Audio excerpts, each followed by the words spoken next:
আচ্ছা, তো আমরা এক্সট্রাকশনের হচ্ছে যে টোটালি ইমিসিবল প্রসেসটা দেখছিলাম আগে। তো অনেকদিন হচ্ছে যে আমার এক্সট্রাকশন প্রসেসে টাইম দেওয়া হয় নাই। তো সেই কারণে আমি হচ্ছে যে আজকে পার্শিয়ালি ইমিসিবল প্রসেস নিয়ে আলোচনা শুরু করবো একদম শুরু থেকে partially. So why we are using টার্নের হান্টারনেস মেথড, যেটাকে হান্টারনেস মেথড বলে। এখন হান্টারনেস মেথড এই শব্দটা আমি উচ্চারণ করতে চাই না, কারণ বাংলাদেশের মানুষ আসলে সবকিছু জানে, শিখে, কিন্তু মানুষের জিনিসটার নাম জানে না। এখন এক্সট্রাকশন প্রসেসে আমরা যে প্রসেসটা ফলো করি সেটা অনেকটা হান্টারনেস মেথড। তো এই হান্টারনেস মেথড সম্পর্কে জানে না, কিন্তু এক্সট্রাকশনের ম্যাথ সবাই করে। তো তো শুরু করি। আচ্ছা, অনেক কথা বলছি, তো এখন শুরু করি হচ্ছে যে আমি খুব রাশ নিয়ে ভিডিও বানাইতেছি, কারণ হচ্ছে যে খুব প্রেসারে আছি। দ্বিতীয়ত হচ্ছে যে আমার সামনেও টার্ম ফাইনাল, তো সেই কারণে আমি হচ্ছে খুব রাশ নিয়ে ভিডিও বানাইতেছি। তো দেখো, সলিউট এর কনসেন্ট্রেশন যদি খুব হাই থাকে, তখন আমাদের তিনটা জিনিস আছে: ডাইলিউয়েন্ট, সলভেন্ট এবং সলিউট। এখন যখন সলিউটের কনসেন্ট্রেশনটা খুব হাই থাকে, তার মানে কি, টু ফেজ যে সিস্টেমটা আমরা চিন্তা করতেছি, এটা কেমিক্যালি একটা সিমিলার ফেজের মতো তৈরি হয়ে যায়। ফেজেস আর অলসো আর বিকাম। এই ভিডিওতে আমি হচ্ছে যে কিভাবে ডাটা রিড করা লাগে ওই জিনিসটা পড়াবো। কাউন্টার কারেন্ট এক্সট্রাকশন হয়তো বা আরেকটা ভিডিও বানাবো। ম্যাথ সলভ করাইতে পারবো কিনা আমি জানি না, কারণ আমার কাছে এই মুহূর্তে হচ্ছে যে ওই ডাটা টেবিল বা ডাটা এগুলো নিয়ে একটু খুঁজতে হবে আর কি। তো দেখি, চেষ্টা করব। তো লাইক ডিজলভস লাইক একটা কথা আছে, তো যেই যেটাতে ডিজলভ হয় সেটাতেই হচ্ছে যে একটা কথা আছে যে লাইক ডিজলভস লাইক। এখন আমরা টোটালি ইমিসিবলের সময় কি করছিলাম একটু মনে করি। টোটালি ইমিসিবলে কি করছিলাম, আমার এখান দিয়ে হচ্ছে সলভেন্ট বের হয়ে যাচ্ছে, ওয়াই এ। আর এখান দিয়ে হচ্ছে যে আমি দিছিলাম হচ্ছে যে ডাইলুয়েন্টটা এক্স এ, যেটা হচ্ছে যে আমি রেফিনেট বলতেছি। আর হচ্ছে এটা হচ্ছে এক্সট্রাক্ট হচ্ছে, তাইলে আমার এখানে হচ্ছে S N plus one stage যদি করি, আর এটা থেকে টি এন হয়ে যাচ্ছে। তো আমি একটা ইকুইলিব্রিয়াম রিলেশন পাইছিলাম, এরকম মনে পড়ি কিনা, বাচ্চাকালে শিখছো। Plus y one divided by r by E x naught. Okay, তো এটাকে আর বাই ই বা ই যেটাই বললো না কেন লেখা যায় আর কি। তো এই এই ইকুইলিব্রিয়াম রিলেশন করে আমরা ম্যাককিপের থিওরি দিয়ে হচ্ছে যে সলভ করছিলাম, মনে আছে আই থিঙ্ক সবার। না মনে থাকলে selected topics on mass transfer নামের একটা প্লেলিস্ট আমি বানাইছি। ওইখানে হচ্ছে যে লিকুইড লিকুইড এক্সট্রাকশনের আমি টোটালি ইমিসিবল পোর্শনটা রেখে রাখছি, একটু ভিডিও দেখে নিও। লিকুইড লিকুইড এক্সট্রাকশনের ভিডিও আছে, আমরা তো লিকুইড লিকুইড এক্সট্রাকশনই পড়তেছি, তাই না? তো এখন পার্শিয়ালি মিসিবলের বেলায় আমি কেন এই প্রসেস ফলো করতে পারবো না? দেখো, পার্শিয়ালি মিসিবলের বেলায় কি হয়, দুইটার কম মানে সলিউটের কনসেন্ট্রেশন আর ডাইলুয়েন্টের কনসেন্ট্রেশন প্রায় সেম থাকে, তাই না? তো মানে কি, S will dissolved into D, D will dissolved into S. তাই নাকি আমরা কি কনস্ট্যান্ট ফ্লো রেট ধরে রাখতে পারবো? অবশ্যই না, কনস্ট্যান্ট ফ্লো রেট আমরা ধরে রাখতে পারবো না। কনস্ট্যান্ট ফ্লো রেট ধরে রাখতে পারবো না।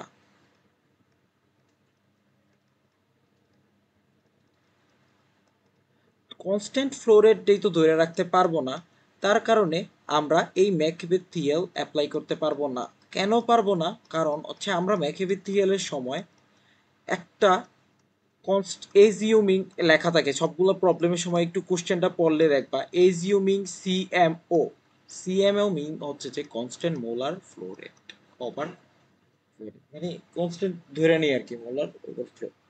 তো এই এজিউমিং সিউমের কারণে আমরা এই জিনিসটা করতে পারবো না। তো এখন এই জিনিসটা করার জন্যই আমরা এই কাউন্টার কারেন্ট এক্সট্রাকশন, এরপর টার্নারি ফেজ ডায়াগ্রাম, আমি বারবার টার্নিটারি বলতেছি ভাই, জাস্ট লিটারেলি আমি হচ্ছে যে খুবই এক্সস্টেড।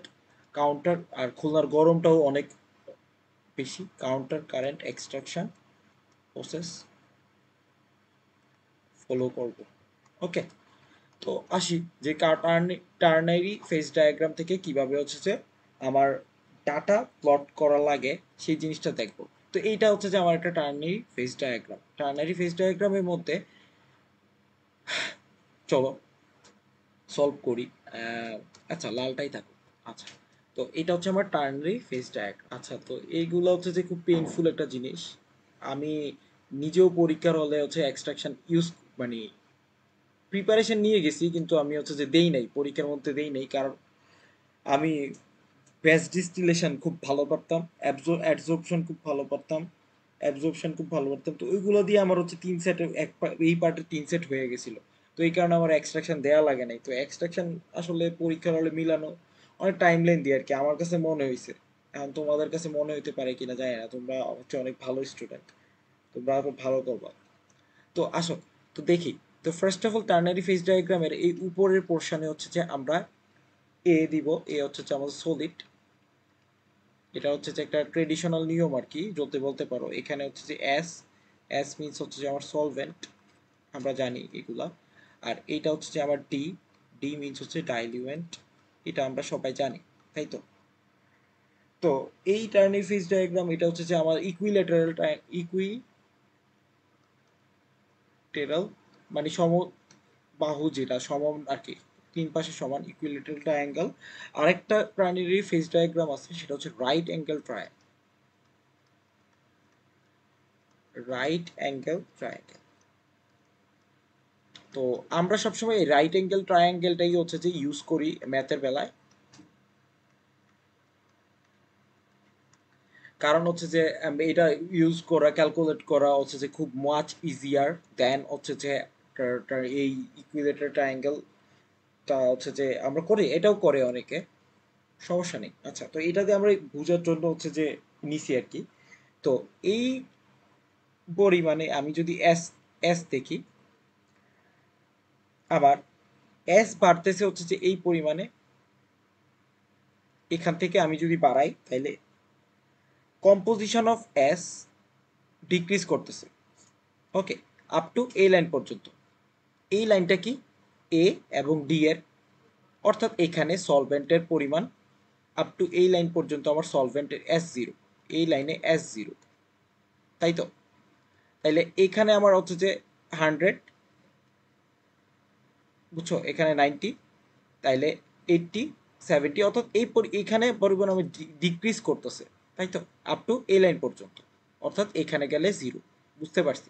এই লাইনে এস মানে সলভেন্ট জিরো, সলভেন্ট জিরো। আচ্ছা, তো সিমিলারলি এই জায়গাটা একটু মুছে দিই। সিমিলারলি এই যে লাইন, এটা হচ্ছে এস এবং ডি এর লাইন। তো এই ক্ষেত্রে অর্থাৎ সলিড কন্টেন্ট জিরো, অর্থাৎ সলিড অ্যামাউন্ট হচ্ছে যে এই লাইনে। তো সিমিলারলি এইখানে এস থেকে ডি, ডি এইখানে এস, এইখানে এই এস এই পয়েন্টে ডি হচ্ছে জিরো, ডি হচ্ছে যে বাড়তে বাড়তে 100 পর্যন্ত গেছে এই লাইন পর্যন্ত। ওকে, তো আমাদের যদি এটা হয়, এটা হচ্ছে যে আমার সলভেন্টের লাইন। একটা একটা এক্সাম্পল নেই, এটা হচ্ছে যে আমার সলভেন্ট এই হারে কমতেছে, আর এ হচ্ছে এই হারে বাড়তেছে, তাই না? এই হারে বাড়তেছে, আর ডি হচ্ছে যে এই হারে বাড়তেছে, তাই তো? এই আপ টু 0 থেকে 100 পর্যন্ত এটা হচ্ছে যে এই ডি। ওকে, তো এই পয়েন্টে ডি, তো ডি আবার এই দিকে গেলে হচ্ছে যে কমবে। ওকে, কেন কমতে বুঝতেছো তো, এই যে জিরো। আচ্ছা, আমি একটা পয়েন্ট যদি নেই, ধরো এই কথার কথা হচ্ছে যে একটা পয়েন্ট, এই পয়েন্টটা নিলাম। ওকে, এই পয়েন্টটা নিলাম যে এখানের, এখান থেকে যদি আমি এই বরাবর যাই, তাইলে এটা হচ্ছে আমার সলভেন্টের কম্পোনেন্ট এক্স,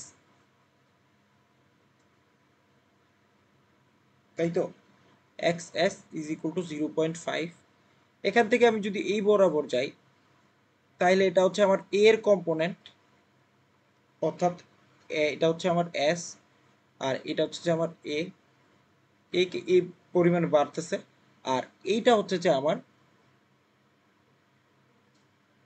এই যে এই লাইনটা, এটা হচ্ছে যে আমার এক্স ডি, অর্থাৎ এটা হচ্ছে আমার এক্স এস, এটা হচ্ছে আমার এক্স এ। তাহলে x D is equal to 0.2, আর এক্স এ হচ্ছে আমার 0.3। দেখো তিনোটা যোগ করলে কিন্তু ভাই 1 আসতেছে, তাইলে আমরা সাম আপ করে দেখলাম 1 থাকবে। তিনোটা যোগ করে আমার রেস মানে এক্স মোল ফ্র্যাকশন 1 থাকবে। তো আমি যদি আরেকটা নিই, প্রসেসটা তো বুঝতেছো কিভাবে ডাটা বের করা লাগে।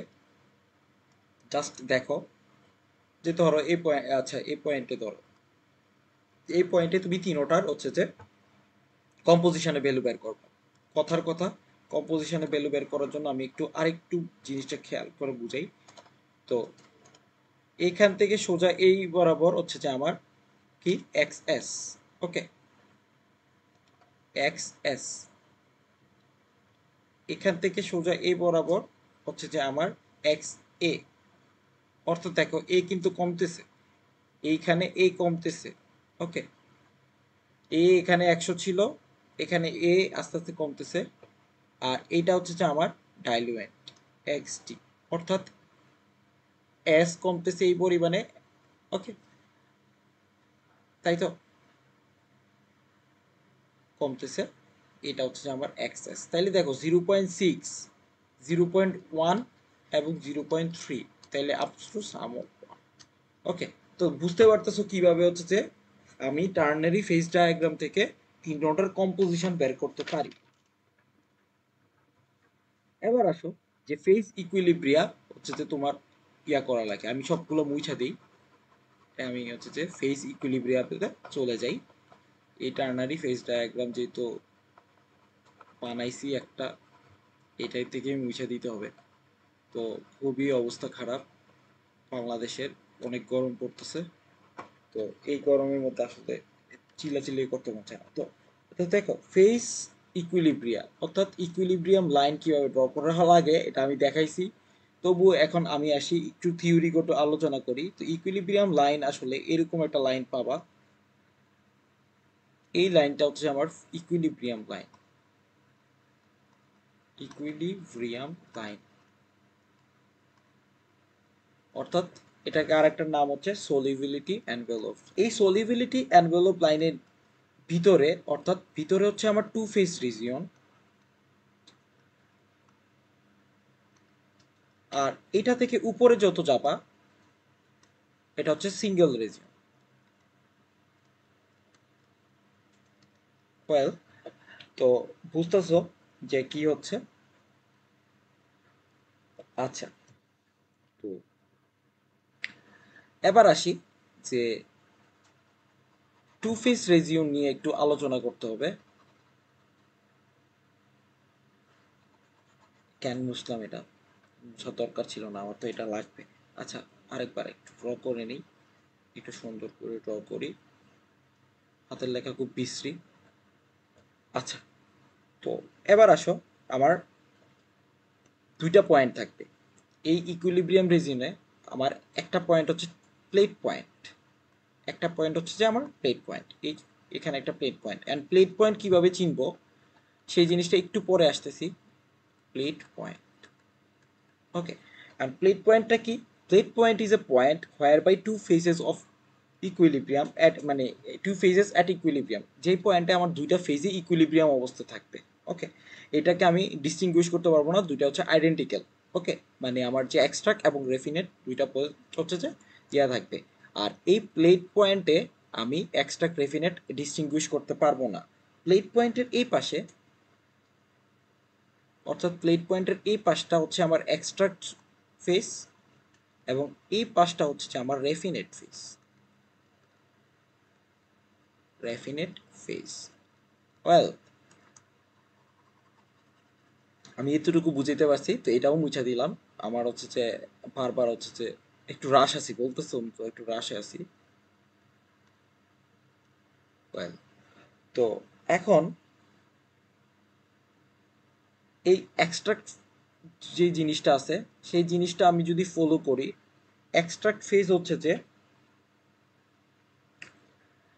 আমি যদি এখান থেকে ট্রাই লাইন ড্র করি, ট্রাই লাইন ড্র করতে পারো। ধরো এইগুলো হচ্ছে আমার টাই লাইন, আমি ড্র করলাম। ধরো একটা পয়েন্ট হচ্ছে এইটা, যে এই দিকে একটা পয়েন্ট আছে এম, এটা হচ্ছে আমার রেফিনেট ফেস, এই পোর্শনটা হচ্ছে যে আমার এক্সট্রাক্ট ফেস, তাই তো? আচ্ছা, আমি এই জিনিসটাই বুঝতে চাচ্ছি যে আচ্ছা টাইলাইন জিনিসটা কি। ভালো কথা, বেসিক ক্লিয়ার করে পড়তে হবে। টাইলাইন হচ্ছে যে আমার এক্সট্রাক্ট এবং রেফিনেটের ইকুইলিব্রিয়াম লাইন। এক্সট্রাক্ট এবং রেফিনেট এই লাইনে ইকুইলিব্রিয়াম থাকে, ইকুইলিব্রিয়াম থাকে, এটা হচ্ছে আমার টাই লাইন, তাই তো? তো এখন দেখো, এক্সট্রাক্ট জোনটা হচ্ছে যে এটা হচ্ছে আমার এস, এটা হচ্ছে আমার ডি। এক্সট্রাক্ট জোনটা হচ্ছে যে আমার ক্লোজেস্ট টু সলভেন্ট। তাহলে এক্সট্রাক্ট, তোমাকে যদি কেউ বলে যে এক্সট্রাক্ট জোনটা কি, closest to solvent, that our extract site.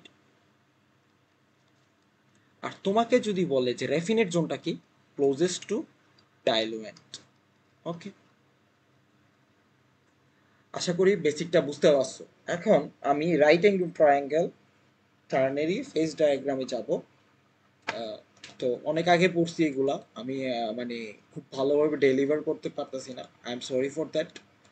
But এই জিনিসগুলো আরো আগে ভিডিও করার ইচ্ছা ছিল, বাট আমি হচ্ছে যে করতে পারি নাই, আমি একটু বিজি ছিলাম।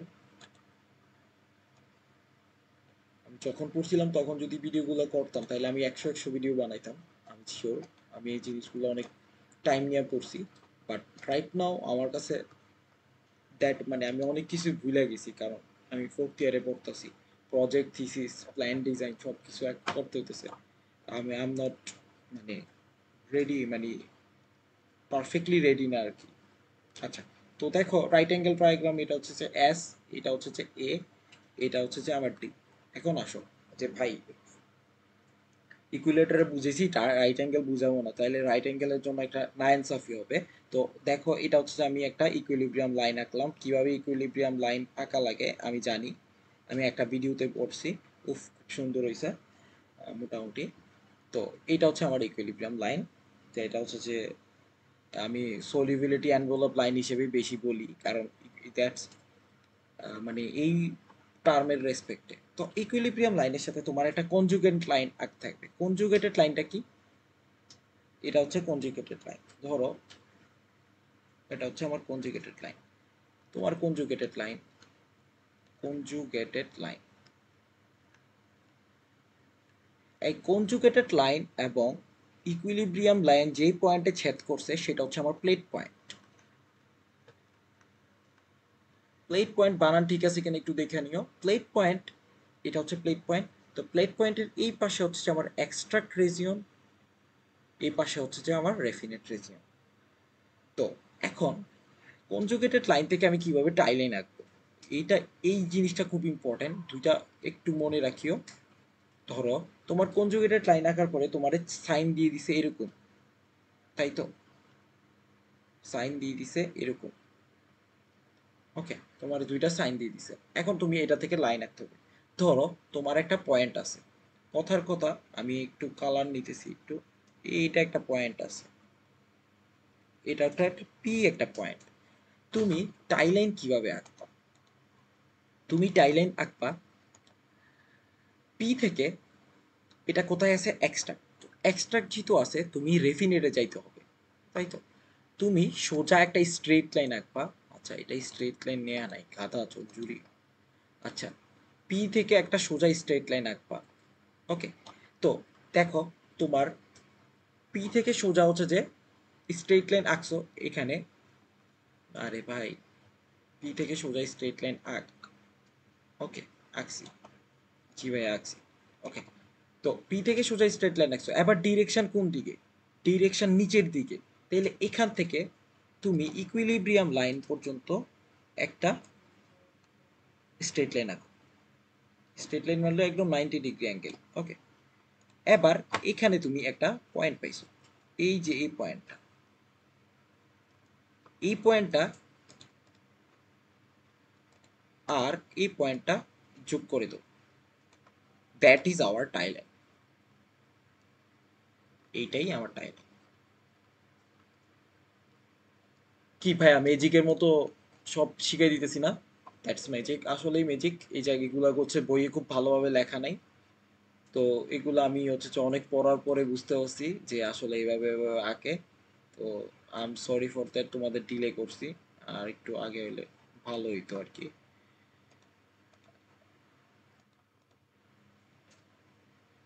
ওকে, ওয়েল, আমি আরেকটা পয়েন্টে একটু আরেকবার বুঝাই জিনিসটা। ধরো এখানে একটা পয়েন্ট আছে, একটু কালারটা চেঞ্জ করি। এই জিনিসগুলা খুব খুব খুব সফিস্টিকেটেড একটা জিনিস, মজা আছে কইরা, আসলে মাস ট্রান্সফার কইরা আসলে মজা আছে। তো দেখো, এখান থেকে তুমি ডাইরেক্ট লাইন আঁকবা এখানে। এই ডিরেকশন কোন দিকে, ডিরেকশনটা কিভাবে বুঝতেছি, দেখো এখানে একটা ডিরেকশন দেওয়া ছিল, এই যে এটা ডিরেকশন দেওয়া আছে। এবার এটা থেকে নিচে যাবে, তাইলে তুমি এই বরাবর নিচে আসো, এখানে একটা পয়েন্ট পাইছো। এই পয়েন্টটা হচ্ছে যে তোমার রেফিনেট পয়েন্ট। এবার তুমি এই দুইটা পয়েন্ট যোগ করে দাও ভাইয়া, এই দুইটা পয়েন্ট যোগ করে দাও। দ্যাট ইজ আওয়ার টাইল, এটাই আমার টাইল। অর্থাৎ আমি এই পয়েন্ট থেকে কনজুগেটেড লাইন পর্যন্ত স্ট্রেট লাইন নামবো, এরপর ডিরেকশন অনুযায়ী ইকুইলিব্রিয়াম লাইনে যাব, ইকুইলিব্রিয়াম লাইনে যে পয়েন্টটা ছেদ করবে ওই পয়েন্টটা যোগ করে দিব। That is hour tile. আচ্ছা, এবার এক্সট্রাক্ট কি ইউজ করব? এক্সট্রাক্টের জন্য একটা রেফিনেটেড পর্যায়ে রাখি। ধরো এইখানে আমার এবার পয়েন্ট আছে এম। ওকে, তো এম থেকে আমি কনজুগেটেড লাইন পর্যন্ত স্ট্রেট লাইন আঁকবো। এই ধরো এটা আমার কনজুগেটেড লাইন পর্যন্ত স্ট্রেট লাইন। ওকে, আমি স্ট্রেট লাইনটা আঁকছি। আচ্ছা, এবার ডিরেকশন উপরের দিকে, তাই না? এবার তুমি কি করবা, এই পয়েন্ট থেকে এই পয়েন্টে একটা স্ট্রেট লাইন আঁকবা। ওয়েল, একটা পয়েন্ট পাই গেছো, পিঙ্ক। তো এই পিঙ্ক পয়েন্টটা আর এই হলুদ পয়েন্টটা আবার যোগ করে দাও। এটা হচ্ছে আমার টাইলাইন। কথার কথা নিয়েছি আর কি ভাই, টাইলাইন কোনো কিছু নাই। যদি হচ্ছে ইকুইলিব্রিয়াম ডাটা টাটা না দেয়া থাকে তাইলে এইভাবেই টাইলাইন আঁকা লাগবে। অনেক পেঁচানো যায় এই কোশ্চেন। আচ্ছা, তো এই ধরো একটা কনজুগেটেড লাইন দেয়া আছে, তুমি হচ্ছে যে এরকম করতে পারছো। তোমার আবার কি করলো যে কনজুগেটেড লাইনটা তুমি হচ্ছে যে এরকম দেয়া থাকতে পারে, লাইক একটা ফেজ ডায়াগ্রাম আছে, ফেজ ডায়াগ্রাম। ধরো কনজুগেটেড লাইন হচ্ছে যে এরকম দেয়া আছে আবার, আর এটা হচ্ছে তোমার ইকুইলিব্রিয়াম লাইন। ওকে, তো আবার ডিরেকশন কি দেয়া আছে, ডিরেকশন দেয়া আছে এরকম। তো তুমি এখান থেকে কি ধরো একটা পয়েন্ট নিবা, পয়েন্ট, সরি, এই ধরো এখান থেকে একটা পয়েন্ট নিলাম। হ্যাঁ, পয়েন্ট নিলে কি ফার্স্টে কি করবা, কনজুগেটেড লাইন অবধি স্ট্রেট লাইন আঁকবা। ধরো এখান থেকে একটা পয়েন্ট আছে, এখান থেকে পয়েন্ট আনার পরে এইখান থেকে একটা স্ট্রেট লাইন আঁকছি, তাহলে এইখানে যে পয়েন্টটা পাইছো এই পয়েন্টটা হচ্ছে যে তোমার টাই লাইনের রেফিনেট পয়েন্ট। এবার এই দুটোটা যোগ করে দাও, তাহলে এইটাই হচ্ছে আমার টাই লাইন। ওয়েল, আই থিঙ্ক বুঝাইতে পারছি। মানে 2টা 37 বাজে, ঘুম ধরছে খুব। কাউন্টার কারেন্ট এক্সট্রাকশন একটা ভিডিও করব, দেখি। অনেক কিছু মনে পড়তেছে আসলে, তাইলে করা যায়। আচ্ছা ঠিক আছে, আজকে এতটুকুই। ভালো থাকিও, দোয়া করিও আমার জন্য যাতে আমি সুস্থ থাকি।